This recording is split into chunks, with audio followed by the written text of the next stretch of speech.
کوئی کہتا ہے کہ ایٹمی ذرات فضا کے اندر شامل ہو گئے جس کی وجہ سے ہماری بیماریاں بڑھ رہی ہیں۔ ویسے میں سوچ رہا تھا حضرت صاحب آپ شاید اس کی گواہی دیں، پہلے لوگ چھپڑوں کا پانی پیتے تھے، تندرست رہتے تھے، اب منرل واٹر پی کے بھی بیمار ہو رہے ہیں۔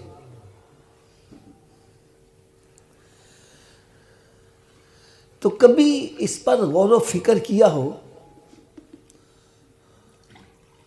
جہاں تک میں نے اس پہ ریسرچ کی ہے، میری ریسرچ غلط ہو سکتی ہے، آپ کے تاثرات غلط ہو سکتے ہیں، لیکن میرے آقا کا فرمان غلط ہے۔ کروڑوں درود، کروڑوں سلام اس پیارے آقا صلی اللہ علیہ وسلم پر، جنہوں نے آج سے 1400-1500 سال پہلے ارشاد فرما دیا، فرمایا کہ اے میرے صحابہ میرا یہ پیغام ان تک پہنچا دینا جو یہاں موجود نہیں ہے۔ فرمایا جب میری امت میں بے حیائی سر عام ہونے لگے گی تو اللہ تعالیٰ ان کو ایسی بیماریوں میں مبتلا فرما دے گا جن کے نام اور تذکرے پہلوں نے نہیں سنی ہوں گے۔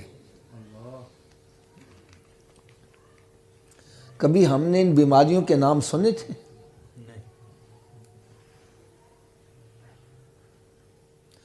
یاد رکھو جتنی دیر تک ہم بے حیائی ختم نہیں کریں گے بیماریاں کم نہیں ہوں گی، بڑھتی چلی جائیں گی، بڑھتی چلی جائیں گی، کیونکہ یہ اس محبوب کریم صلی اللہ علیہ وسلم کی زبان اقدس سے نکلا ہے جس کے بارے میں قرآن کہہ رہا ہے وَمَا يَنْتِقُ عَنِ الْهَوَىٰ إِنْ هُوَ إِلَّا وَحْيٌ يُوحَىٰ، کہ میرا محبوب اپنی مرضی سے بولتا ہے، جب بھی بولتا ہے کلام الہی ہوتا ہے، کہ کلام خدا ہے، کلام محمد، اسی سے سمجھ تو مقام محمد۔